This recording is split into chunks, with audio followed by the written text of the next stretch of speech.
Hello, everybody. Welcome to our webinar today, which is about oil sales trilemma between KRG, Iraq, and Turkey. My name is Dr. Zeynep Elif Yıldızel, and I've been in oil and gas upstream sector for more than 30 years. I'm an exploration and new ventures expert and acquired many licenses through bidding rounds and direct negotiation and made hydrocarbon discoveries all through my career. Iraq is my special expertise area where I have involved in many projects since 2003 and acquired licenses and drilled wells. Still, I am in the business, and also I'm lecturing economics of energy resources in Middle East Technical University, and also I wrote a book about energy resources. Today, we are gathered here to address an important topic on oil sales tension between Iraq, KRG, and Turkey's geostrategic position. This trilemma uncovered when, on March 2023, the Paris-based International Chamber of Commerce penalized Turkey for $1.5 billion payment in the favor of Iraq, which is for the produced oil from KRG during 2014 and 2018. We all know this. The so-called export occurred through the pipeline through KRG to Ceyhan, from KRG to Ceyhan, via 400,000 barrels per day, which is approximately the 10% of total export of Iraq and 5% of the global production. The pipeline was constructed in 2013, and it is constructed to promote independent export of KRG produced oils previously carried by tankers. And the government of Iraq had claimed that use of the pipeline from northern Iraq to Ceyhan port to Turkey by KRG without the consent of federal government, it is a violation of a bilateral agreement between the two countries since 1973, because the annex says Turkey would only buy oil from state-owned SOMA. The pipeline was immediately closed by Turkey on 25th of March, which cost approximately $30 billion per day to KRG. And it is very important. And on April of 2023, the government of Iraq and KRG reached a consent, an agreement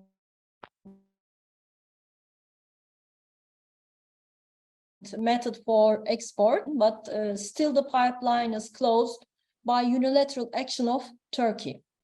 So we have two distinguished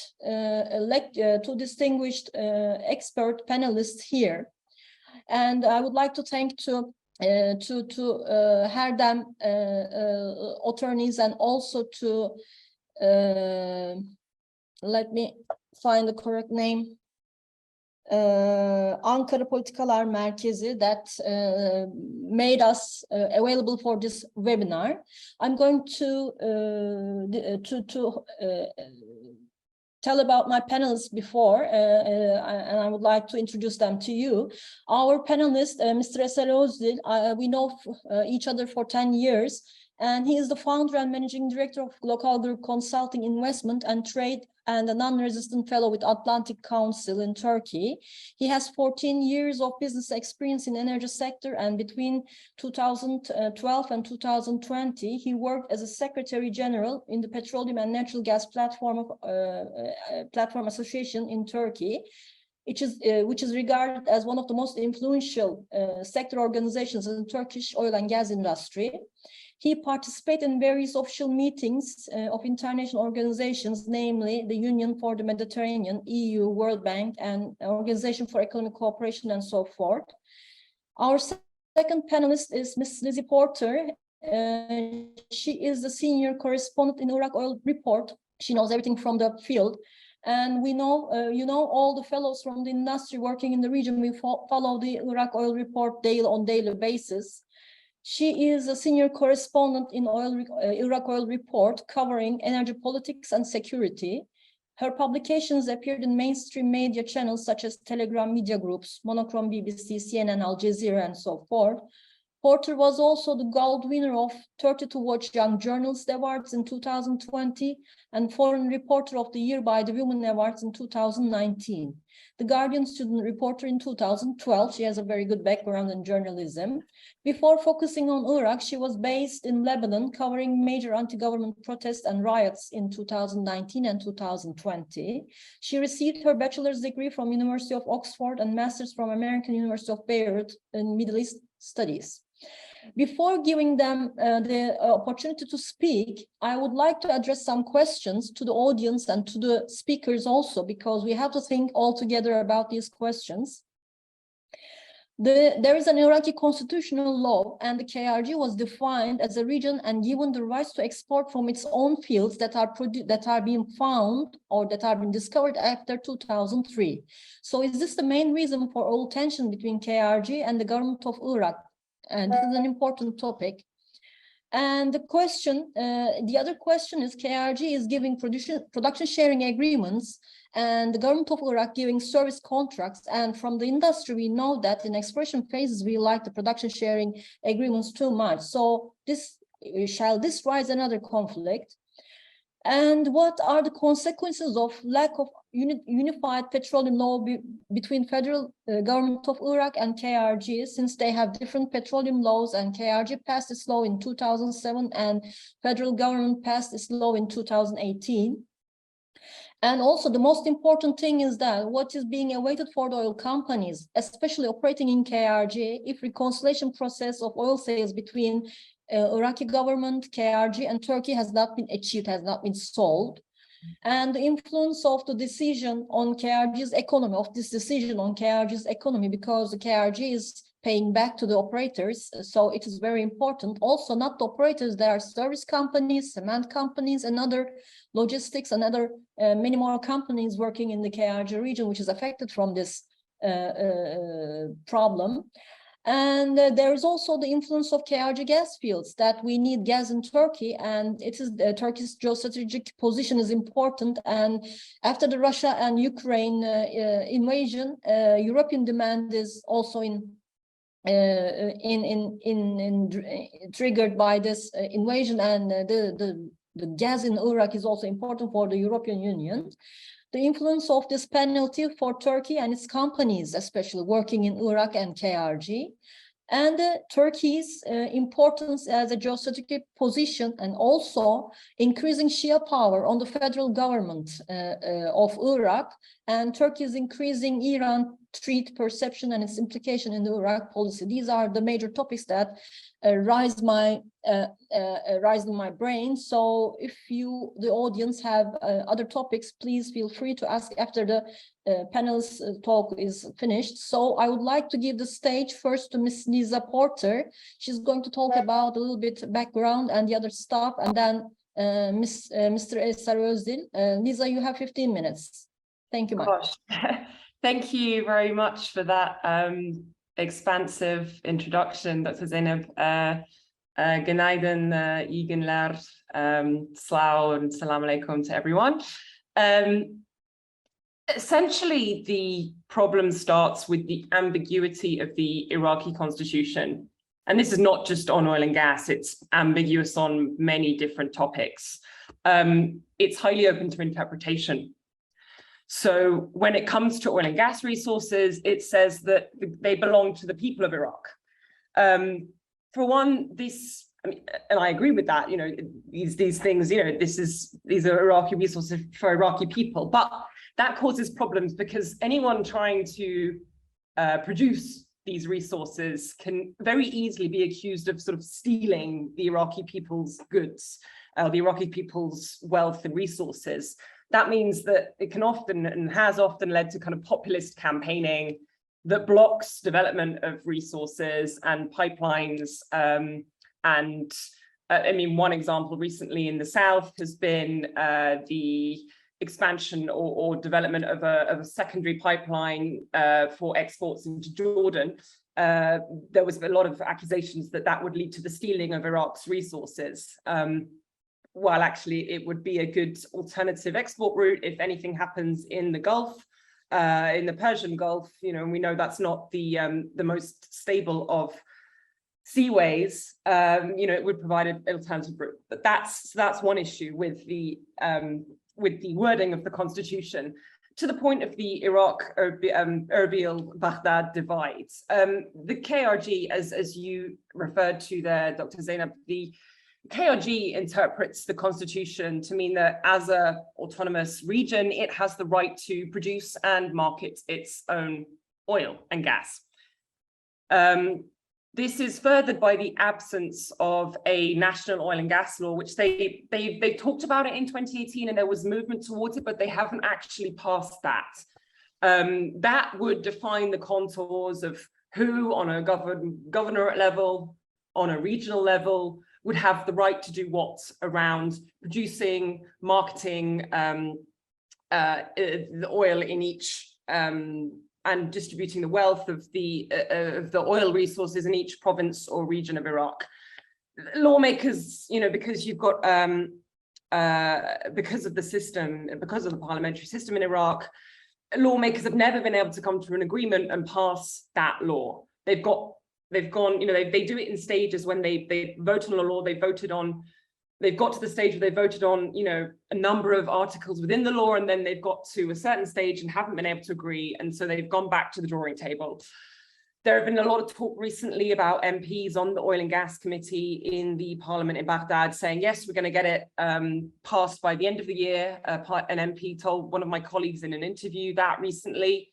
And I think the PM Sudani had a meeting specifically on this issue this morning. I'm skeptical because it's not clear to me that the conditions that everyone still sees eye to eye to a sufficient extent to be able to pass a law. So I'm skeptical about the talk that, yes, we are finally going to have an oil and gas law. So in the absence of a federal law in 2007, as you mentioned, the KRG passed its own oil and gas legislation.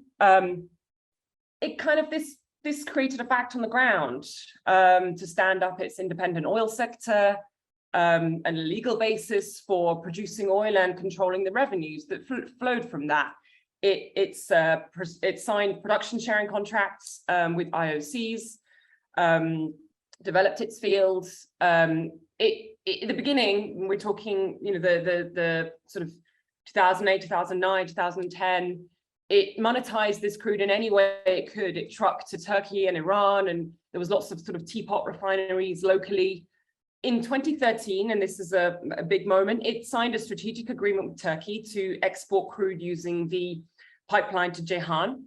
This meant that it could export a lot more because you can export a lot more through a pipeline than you can through trucking. And this would involve the usage of the Turkey leg of the Iraq-Turkey pipeline.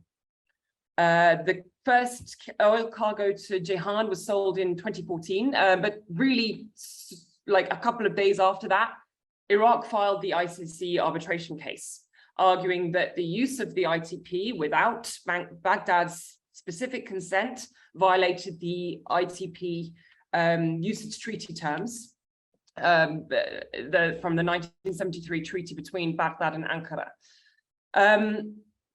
That case was massively delayed, but this year a ruling was the legal experts, lawyers based in Paris issued a ruling in Baghdad's favor, as you mentioned, and that KRG can no longer export through the ITP without Baghdad's express permission. Turkey then shut the pipeline. Because you don't want to incur any more legal damages or legal liability by continuing to export oil or allow the loading of oil at Ceyhan that has been exported through a pipeline whose usage has violated the terms of a usage treaty.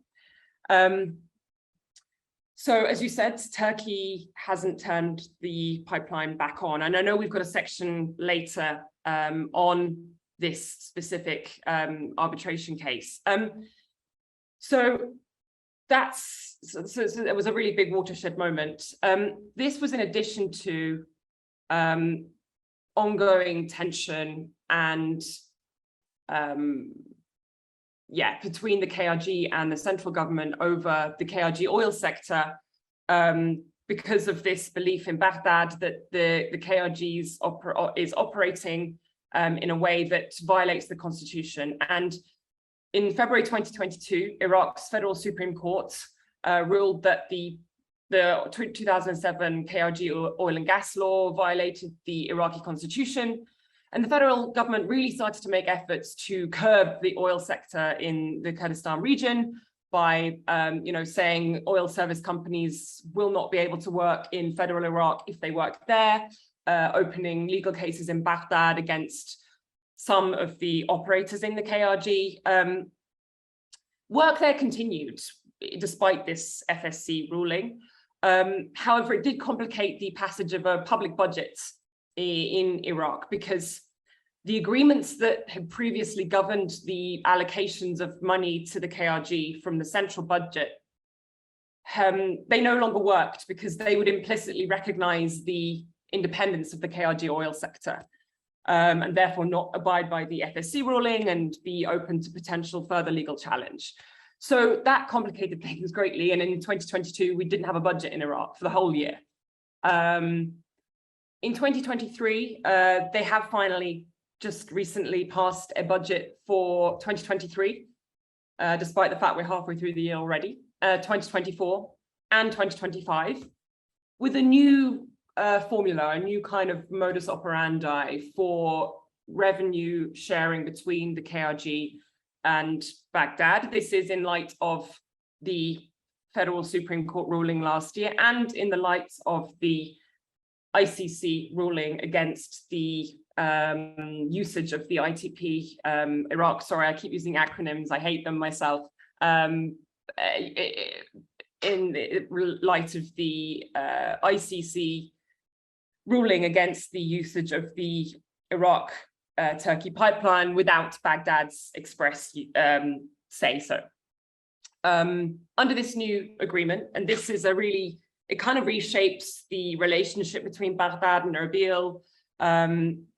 The government of Iraq controls revenue from exports, and the KRG must contribute 400,000 barrels a day from exports to Jehan in order to be eligible for a full budget transfer from Baghdad. In the event of the pipeline being closed, which is what we're seeing at the moment, the KRG must hand over up to 400,000 barrels to the oil ministry for usage domestically. Now, we have seen that start to happen in the past week. Around 55,000 barrels a day are going from Kurdistan region control fields into refineries, also in the Kurdistan region. But they are the products that come from that crude oil, so the products that result from the refining, are owned by the oil ministry, and the oil ministry can do what it wants with those. So we're seeing a partial implementation of these of this new budget arrangement that has come in the light of these legal challenges to the KRG's oil sector. The closure of the ITP obviously makes things more difficult because the KRG doesn't have an obvious route to markets, and the Iraqi government cannot easily absorb 400,000 barrels a day in its refineries. So there is a real incentive for the pipeline to reopen for the KRG so it can provide the amount of exports it needs in order to enable a full budget transfer from Baghdad. There are other problems with that I know Kurdistan region and IOCs, international oil companies operating there, are very concerned about, which is that the way the budget allocation has been calculated in Baghdad, even if Kurdistan region hands over 400,000 barrels a day, is not enough to cover the IOC operating costs and the profit that it's supposed to get on top of the sort of your operating costs plus profit. It's not enough to cover those. And so I think there's some feeling in the KRG that this budget agreement agreement does really not work for the KRG, and it's going to and in the way that it's calculated based on costs in federal Iraq, which are different from the field costs in KRG because the fields are different, the maturity of the fields is different. So there are a lot of concerns in the KRG that even if it's implemented as it says on paper, that KRG is not going to be able to meet its costs based on this new formula. Yeah, so this is sort of a little bit of deep background and some more up-to-date issues. I don't know how much longer I've got, or whether I should go on to the more stuff around the ICC ruling and the fallout from that. 5 minutes left. Okay. So I'm going to talk a little bit about the relevance of the ICC decision and where that's at now. As I said, the key finding was that Turkey cannot facilitate KRG exports through that pipeline and load oil that comes through that pipeline at Ceyhan without Baghdad's express permission. Now, Baghdad has said to Turkey, please turn the pipeline back on. They have sent an order. Turkey has not turned that back on yet. And the belief in Baghdad and Erbil is that Turkey is not doing so because it wants to create room for negotiation around the compensation payments, which, given some counterclaims, as you said, Dr. Zainab, is around 1.5 billion, and to create negotiation room around an ongoing arbitration case, which covers oil exports from 2018 to around the present, so till 2022, to when the pipeline was turned off. At the moment, Turkey is saying we need to do repair work on the pipeline. But as I say, I think the belief in Erbil and Baghdad is that this is more to create room for negotiation on these large sums of money, and potentially even larger sums of money that might come, Turkey might be ordered to pay from the ongoing arbitration case, which hasn't been ruled on yet. The outage is causing quite a lot of difficulty and uncertainty and stress, I know, in the Kurdistan region. Companies have massively cut their costs. They have laid off workers. The fields are shut in. Some crude, is going into domestic refineries for so producing oil products for local consumption, but that's not, those aren't able to absorb 400,000 barrels a day. So fields are really shut in, and all of this, and the companies aren't being paid. And this is in addition to debts that the KRG already had to the IOCs. I think Genel, which is an Anglo-Turkish company, it said that their last payment was made in March for September 22 sales, and they alone are owed $110 million by the KRG. So, and you add all the other companies that are operating in the KRG, and there is a lot of money owed to them, and the whole thing doesn't look very good for the KRG's investment environment. So it's 1 minute. Yeah, there is a lot of impetus, for the KRG to try and get the pipeline back online, and they really see it that this is still an issue that involves Turkey, because they say, well, we've come to this agreement and we've passed a budget that governs how our revenue is shared. Baghdad takes control of it, and then but Erbil gets a share of that, and now it's up to Turkey or Baghdad and Turkey to negotiate to try and get the means for the revenue, for the exports, which brings in the revenue, to come back online. So it's a pretty critical juncture still, and we're all watching it quite carefully. Yeah. Yeah, thank you very much for your brief explanation about the past and how we come here. I want to pinpoint some notes here before I pass to Eser Bey. You said that the companies were not working or dismissed when they are working in Baghdad and Northern Iraq KRG, but there is one exception, Exxon. Exxon was voluntarily working in Baghdad plus in KRG before, and an exception was given to her in the previous years. And also you said about the domestic sales. Yes, everybody's trying to put their production to domestic sales. And you mentioned about the Genel Energy. Today they say that they are also trying to put their effort on domestic sales for the refineries and so forth, but who's going to give how much production to those domestic sales is another big question, that there is not only Genel over there, there are many other operators there. So thank you very much. We'll come back to those topics again, and I'm going to pass the conversation or to the stage to Mr. Eser Özdil. Yes, Mr. Eser Özdil, we are waiting for you. Thank you very much, Dr. Zeynep, and thank you very much for Global Trade Forum and Ankara Policy Center for inviting us in this very valuable panel. And I would like to salute all the distinguished gatherings who are listening to our opinions in this panel. Well, basically, I want to construct my speech under two major questions. The first question is, what was the motivation of Turkey in allowing oil flow from KRG back in 2014, and also what was the motivation of Turkey in developing political relations with Kurdistan region of Iraq since 2008.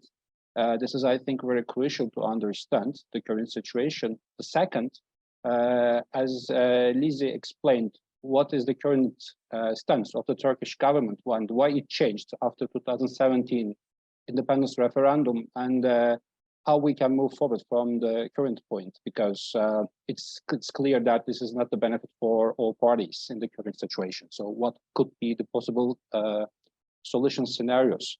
I'm not going to talk more about the history, but as you may remember, the current Party government has increased the political and economic relations with the KRG region, especially since 2006 and 2007.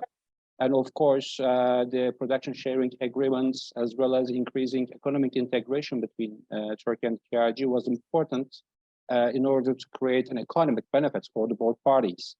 As of 2009 and 2010, also Turkish government wanted to be part of this concessions in the KRG region. And as you may remember very well, that Dr. Zeynep, that the Turkish Petroleum International Corporation, the TIPIC, also signed cooperation agreement with ExxonMobil for several fields for the exploration activities, and also they invest some amounts to explore in these regions. And of course, the Genel then was a Turkish company, and then of course it merged with a British venture capital company. Also, flowing oil from KRG to Turkey was an important element to increase KRG incomes. And when it comes to 2013 and 2014, basically the geopolitical conjuncture was very important, because at that time ISIS was very active in Iraq and in Syria, and basically Kirkuk-Ceyhan pipeline was not operational, and central government was not able to flow oil to Turkey. And also the KRG was facing a very serious threat from ISIS. And I do remember very well that in 2014, because we were discussing with the friends in the field, and they were like 10 kilometers away from the ISIS front, basically.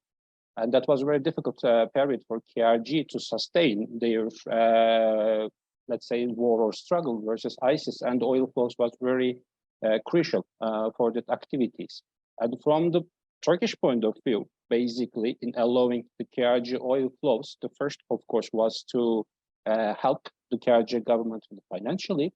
The second, with the amendment of the transportation agreement between Soma and BOTAŞ back in 2010, the agreement was giving 100% capacity to Soma, but of course, in the article, there was an ambiguous point, which was clearly referring that BOTAŞ should receive the oil oil flows which are coming from Iraq. So basically, that was not separating KRG or central government of Iraq. So that was the main motivation of the BOTAŞ, was allowing oil flows KRG fields as well. So which also triggered this arbitration case and later on. But after 2017, why the situation started to change? The first, basically, Turkey never supported the independence referendum of the KRG. So Turkey, yes, was establishing good connections with KRG, but on the other hand, Turkey was considering as a political threat an independent Kurdish government or Kurdish country in the region because of the high Kurdish minorities in Turkey. So that was a very critical political shift in Turkish position versus KRG. Secondly, also the increasing cooperation between the KRG government and the Northern Syrian administrations also sparked Turkey's concerns about the security issue. So that's why increasing activities of YPG, increasing activities of the Kurdish groups in the northern Syria, and cooperation, to some extent, between the KRG, also decreased Turkey's appetite to cooperate with KRGs again. And a third reason that we know from the decision makers, that basically in the arbitration case, KRG didn't support enough the Turkey's legal arguments, and that created a big disappointment in the Turkish decision makers as well. So that was another point why we are right now cannot see a very full cooperation between the KRG and the Turkish decision makers. And as of onwards 2020, Turkey also changed its political perspective to the entire region, because between 2010 and 2020, let's say for the 10 years, actually Turkey had very weak relations with the central government, including Syria, in Iraq, as well as there were serious geopolitical tug of war between other regional countries like Israel, Egypt, Saudi Arabia, even United Arab Emirates to some extent. But since 2020, we see that Turkey's political relations, or a kind of a restructuring relations between the regional governments, are also in increasing trend. So that's why Turkey wants to cooperate more with Baghdad government rather than KRG government since 2020. So that, after having said that, also after announcement of the ICC decision, Turkey's position is quite clear from my point of view, because if you look at the first verdict, it says that, of course, some also charged something like $600 million for non-oil transfer via the pipeline, because also there is a ship or pay clause in the agreement. If someone cannot ship enough oil, then actually they have to pay the transportation fee. But in return, also Turkey was charged around $1.4 billion for the breach of the article clauses. And that's why Turkey's position is quite clear. If that's the case, if that's the verdict, and basically someone should transfer all the oil. And I'm not going to transfer oil of any other parties from the region. Of course, as Lisa said, that the background is trying to create a negotiation table to solve the problem bilaterally before expecting another verdict from the court. But on the other hand, from my point of view, Turkey's situation is also quite understandable, because Turkey took a kind of action in order to help the KRG, as well as in order to increase oil exports from Iraq. But in return, Turkey is face to face with some substantial amount of penalties. So after this point of view, if there is no political solution, basically you cannot expect any more from the Turkey. But this is quite understandable. But this is creating a problem for all parties as well, because the first problem is that, as Lisa explained very well, that even if 400,000 barrels oil is exported per day, it's barely covering the responsibility of the KRG, because the current share of the KRG government from central government is around $12 billion per year in accordance with the population ratio. And with the current levels, basically you can get this income if you can export almost 400,000 barrels. Basically, that's a problem, and that we should see increasing amount of exports, but also there are big question marks of the there are big question marks on the capacities of the production of these fields. Secondly, the second, I think even more important, the gas exports. Because if KRG is able to cover its responsibilities versus central government, oil is not going to be enough. They need to find some other materials to export. This is gas, what we know from the years, and actually a third element could be mines and minerals. But since oil export is blocked and there is no consensus between KRG and Baghdad right now, basically we cannot even talk about gas exports because this is the blocker. The oil export is the blocker. Since the oil export is the blocker, we cannot talk about gas exports. We cannot talk about mine exports, and this is creating a lose-lose equilibrium for KRG and central government of Baghdad. And I'm sorry, I'm going to finish in 1 minute, then maybe Lizzie, you can add your opinions as well. And the second issue is that, especially after the war in Ukraine and between Ukraine and Russia, basically all parties are looking for new gas export routes. And there's a big advantage right now, basically, because Gazprom was selling almost 150 BCM of gas to European countries before the war. And bulk of this gas was replaced by LNG producers. And of course, almost 50 BCM consumption was decreasing in EU. But still, for the sustainable energy balance in EU, they need another at least 60 to 70 BCM of new export routes. Of course, KRG will not be able to export that level, that amount of gas, but at least there is a capacity, or there is a technical capacity to export that is 10 to 15 BCM, which is substantial. And this gas can only go to Europe via Turkey in a very economical way, thanks to Turkish gas grid. And again, basically, this oil export problem is bringing us to a problem to gas exports. The third issue, I'm going to talk about the mines, because I know that like 2 or 3 years ago, the KRG government was trying to enact a kind of a mining law in order to attract investments from international companies, but they couldn't be, but they failed. Why? The reason is simple, because even for the oil, there is no clear export option. So how the mining companies will come and invest, basically. So the constitution is also over there. So that's why, if you ask my opinion, this oil export problem is just one side of the medallion. And there are other big problems on the other side of the medallion. And basically, in the future, if there is no solution, I think the KRG budget problem will remain, and there is going to create some other problems in the country as well, like social problems or even riots to some extent. So I want to finish here, then I can continue at the Q&A section, but please go on, Lizzie, if you have. I just had a couple of things to add on gas, if that's okay. Yeah, please. So the gas, definitely. No, I very much agree that there are a lot of issues around exporting gas. One big one is not just a Baghdad. So there are a couple of layers of this. There's a Baghdad Erbil issue. Like last year, we saw that the FSC ruling said that the oil and gas law in the Kurdistan region is unconstitutional.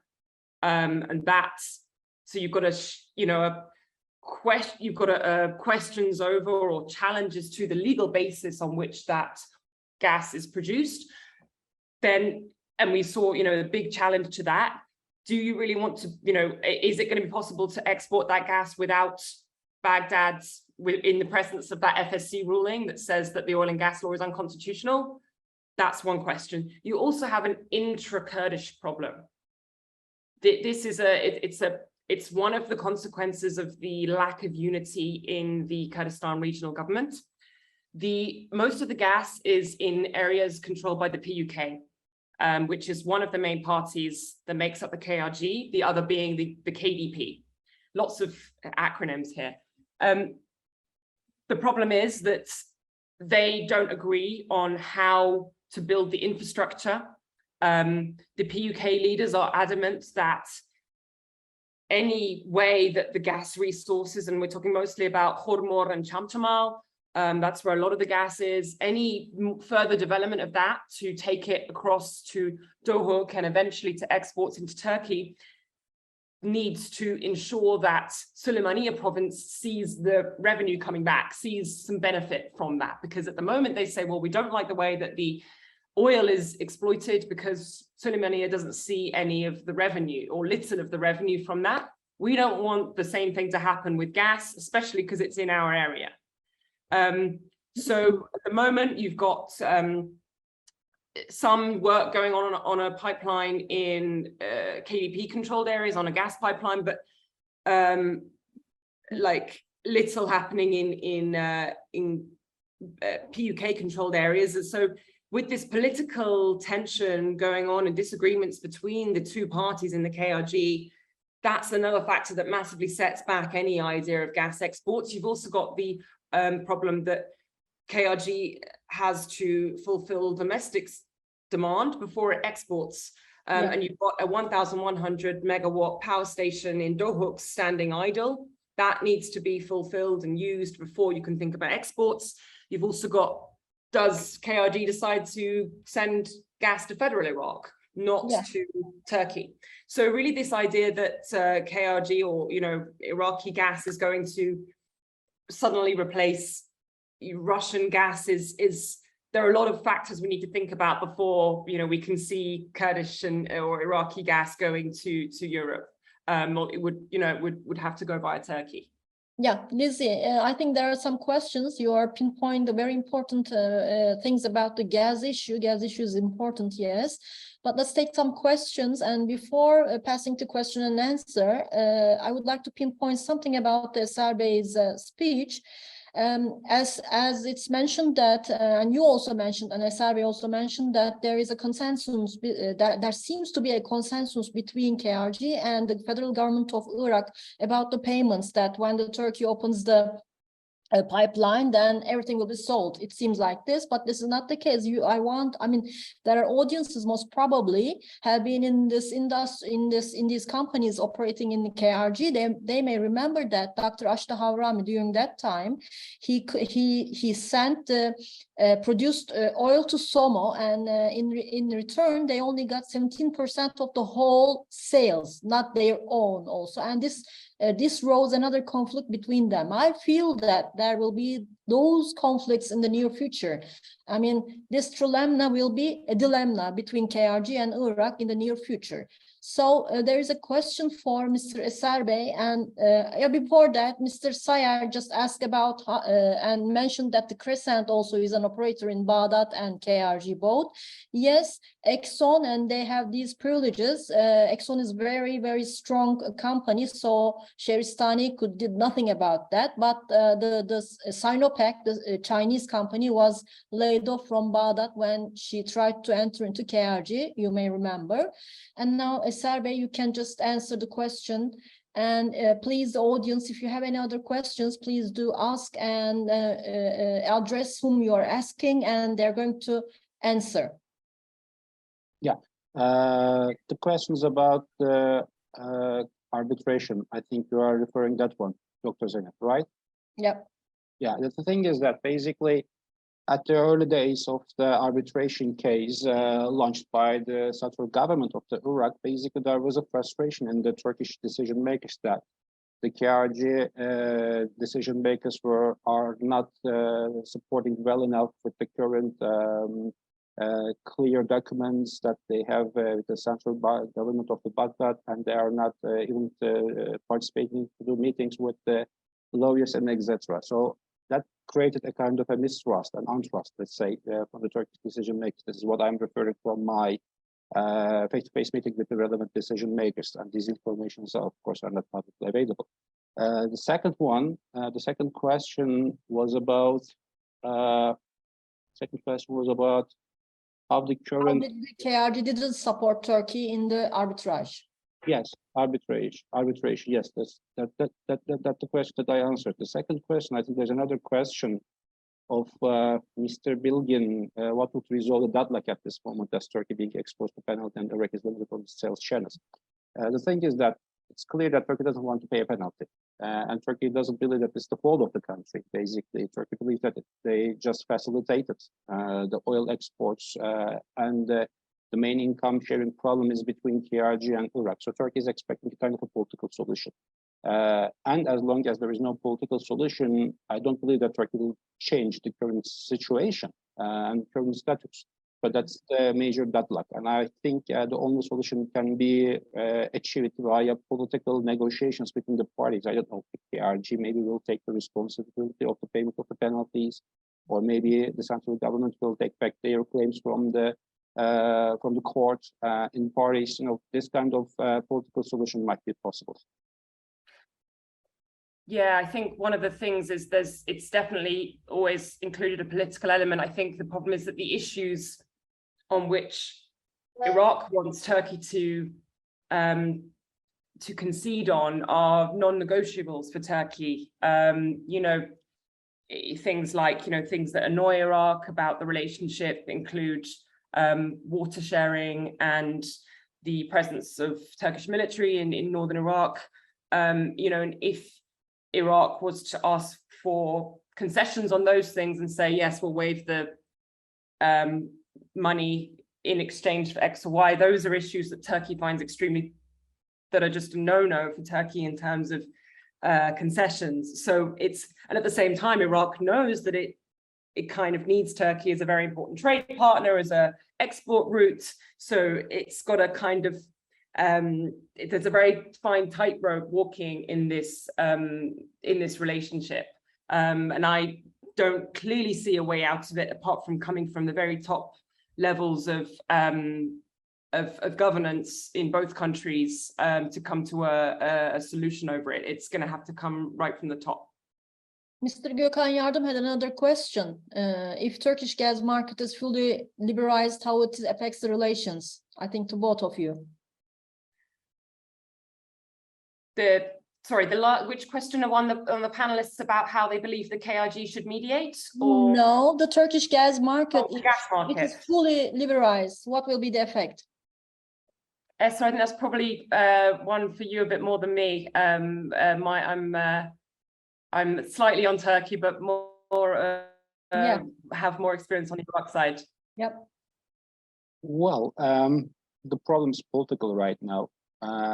We are not talking about the commercial dynamics. And basically, market liberalization in Turkey, if we assume that we have a liberal gas market, actually the contribution could be quite limited, because as long as there is no political solution to the problem, basically gas flow will not be possible.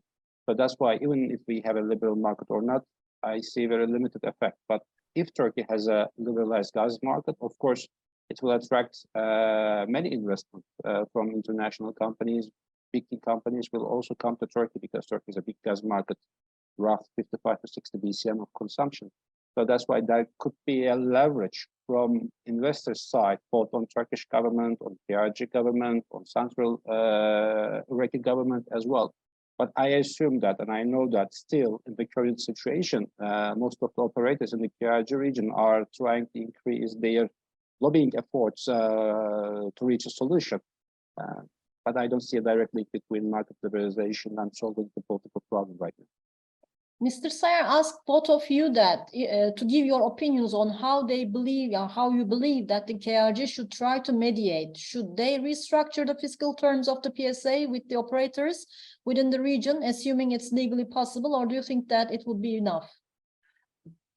I mean, I'm not a lawyer, but I don't think I'd be very happy as an IOC if just being asked, oh, by the way, we owe you millions of dollars, tens of millions of dollars, but we're also going to try and change the terms of the contract.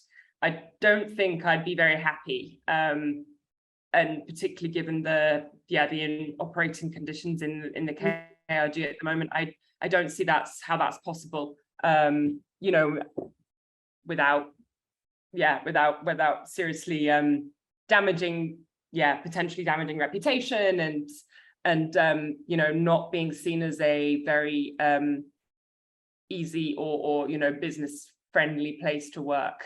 But I'm not a lawyer, so. What do you think, Esler Bey? Well, basically, well, it could be, but still there is a big problem between the KRG government and big investors. So I don't know. They can negotiate, but basically this is not the urgent situation. The urgent situation again between the government levels. Yeah, the problem about this is that the KRG is giving the production sharing agreements and the Baghdad is giving service contracts. And the operators in KRG obtained production sharing agreements, and they most probably they loaned some money from banks, and the banks in this case the banks will also enter into this situation. It's not easy to change the production sharing agreements to service contracts, or to change the service contracts to production sharing agreements. It's a big disaster. So I don't think there will be a resolution on this, most probably. And there's another question. It is about the arbitration. Mr. Mirani asked that is the second stage of the ICC arbitration for 2018 to 2022 period currently ongoing. SRV, I think it will be your part, or your answer will be. No, basically, what we know, yes, this is continued, but the first one is finished. I mean, if it takes the same shape as the last one, it's, you know, delays. We can expect a lot of delays. Yeah. The last one was delayed for various reasons, coronavirus. I think one of the arbiters died. There were a lot of problems, and, you know, trying to sort of slow it down a bit. But yeah, so I think it's ongoing. As I understand, and the ICC don't say anything about what's going on publicly. But slow, I would hazard a guess. The last question is, I think Mr. Bibi asked that, is there any interest payment compensation for IOCs at KRG for waiting the delayed payback? Both of you, who can answer? I mean, so I don't understand the question. Interest rate, yeah, interest rate for the delays. Oh, interest on delayed payments. I don't know on that. I will say frankly that I don't know. Yeah. But I know they're owed tens of millions.